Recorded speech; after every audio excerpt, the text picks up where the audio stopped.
ឧបមាថាយើងបានវត្ថុអ្វីជាទីពេញចិត្តនឹងតាមរយៈការឃើញរូបឬក៏តាមរយៈការឮសំឡេងអញ្ចឹងទៅអាសេចក្តីត្រេកអរពេញចិត្តនឹងឯងវាស្ទុះទៅកាន់ទីស្នាក់អាស្រ័យនឹងត្រេះរិះ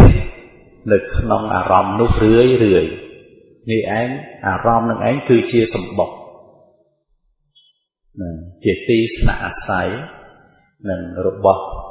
លោភៈទោសៈនិងមោហៈអញ្ចឹងទៅប៉ុន្តែយើងវាមិនងាយកំណត់ដំណើរនឹងបានទេនឹងព្រឹកទៅជារូបតណ្ហាសត្វតណ្ហារសតណ្ហាធានៈគន្ធៈតណ្ហាជាដើមអញ្ចឹងទៅឆ្លាស់បដូរបង្វិលគ្នា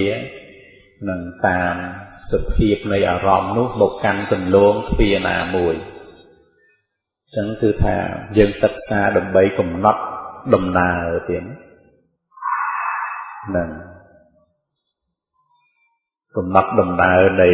រាគៈចិត្តទោសៈចិត្តមោហៈចិត្តនឹងឲ្យបានទៀត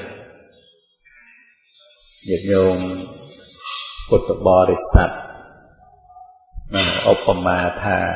យើងមានជ្រូកមកត្រង់ទៅចុះរវល់អីណានឹងព្រឹកឡើងវាត្រូវរវល់រកបាយជ្រូកអញ្ចឹង